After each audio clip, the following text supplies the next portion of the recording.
یہ جان کر آپ حیران رہ جائیں گے کہ 13ویں صدی کے منگولیا میں ایک شہزادی تھی جو صرف اسی مرد سے شادی کرنے کے لیے تیار تھی جو اسے کشتی میں شکست دے سکے، اور یقیناً تقریباً وہ 10,000 گھوڑے اسی شرط کی بنا پر جیت چکی تھی کیونکہ تمام مرد ناکام ہو گئے تھے۔ یہ حیران کن تفصیل ہے، لیکن آخر یہ غیر معمولی عورت تھی کون؟ اس کا نام کوتلون تھا، اور وہ کوئی عام شہزادی نہیں تھی بلکہ چنگیز خان کی نسل سے تھی اور منگول سلطنت کی ایک خوفناک جنگجو تھی۔ سب سے دلچسپ بات یہ ہے کہ اس نے روایتی شاہی خواتین کے کردار کو مکمل طور پر مسترد کر دیا تھا۔ لیکن ایسا کیا تھا جس کی وجہ سے اس نے ایک جنگجو کے طور پر اپنی شناخت بنائی؟ یقین کریں یا نہیں، تاریخ میں اس کے بارے میں حقیقی دستاویزات موجود ہیں کہ وہ میدان جنگ میں گھوڑے پر سوار ہو کر دشمنوں کو تنہا پکڑتی تھی۔ وہ گھوڑ سواری، تیر اندازی اور تلوار بازی میں اتنی ماہر تھی کہ تجربہ کار جنگجو بھی اس سے خوفزدہ رہتے تھے۔ یہ حیران کن ہے، لیکن کیا اس وقت منگول خواتین کے لیے ایسا کرنا عام بات تھی؟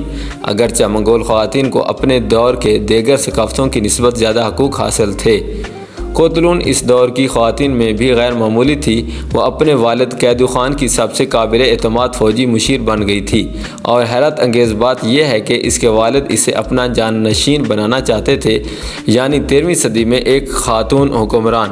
یہ تو واقعی انقلاب سے کم نہیں تھا۔ یہاں معاملہ پیچیدہ ہو جاتا ہے۔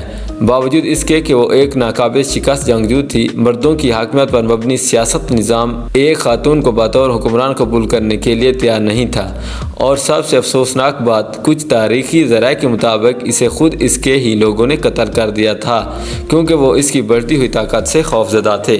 یہ افسوسناک ہے۔ تو کیا اس کے مشہور کشتی کی شرط واقعی سچ تھی؟ جی ہاں، اور یہ اس کی کہانی کا سب سے دلچسپ حصہ ہے۔ اس نے اعلان کیا تھا کہ جو بھی اس سے شادی کرنا چاہتا ہے اسے پہلے کشتی میں اسے شکست دینا ہوگی، اور جو ناکام ہوگا وہ 100 گھوڑے دے گا۔ مشہور سیاح مارکو پولو نے بھی اپنی تحریروں میں اس کا ذکر کیا ہے۔ وہ لکھتا ہے کہ شہزادے اور امراء دور دور سے آ کر اس چیلنج میں شریک ہوتے مگر سب ناکام ہو جاتے۔ یہ حیرت انگیز ہے، اور آج بھی اس کی کہانی اتنی متاثر کن کیوں محسوس ہوتی ہے؟ کوتلون کی کہانی اس لیے اہم ہے کیونکہ یہ تاریخ میں صنفی کرداروں کے بارے میں ہمارے تصورات کو چیلنج کرتی ہے۔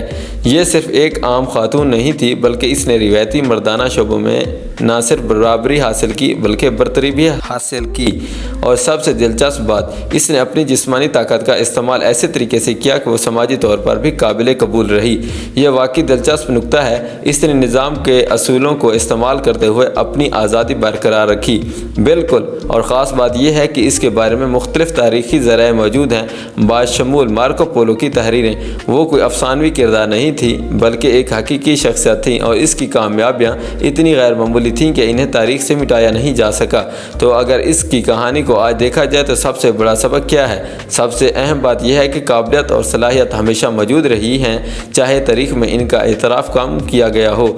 کوتلون نے ثابت کیا کہ خواتین پر لگائی جانے والی پابندیاں مصنوعی ہوتی ہیں، اور اس نے ایسا ایک ایسے شاندار انداز میں کیا کہ اس کی کہانی صدیوں بعد بھی زندہ ہے۔ وہ ہمیں یہ سوچنے پر مجبور کرتی ہے کہ نہ جانے کتنی ایسی حیرت انگیز تاریخی شخصیات ہوں گی جن کی کہانیاں ابھی تک منظر عام پر نہیں آئیں۔ یہ تو واقعی غور کرنے والی بات ہے۔ بالکل، اور اسی لیے کوتلون جیسی کہانیاں اتنی اہم ہیں۔ یہ ہمیں یاد دلاتی ہیں کہ تاریخ ہمیشہ ہماری سوچ سے زیادہ پیچیدہ اور متنوع رہی ہے، اور لوگ صدیوں سے صنفی تعصبات اور سماجی توقعات کو چیلنج کرتے آ رہے ہیں۔ اصل سوال یہ ہے کہ اور کتنی کوتلون جیسی شخصیات ہیں جن کی کہانیاں ابھی دریافت ہونا باقی ہیں۔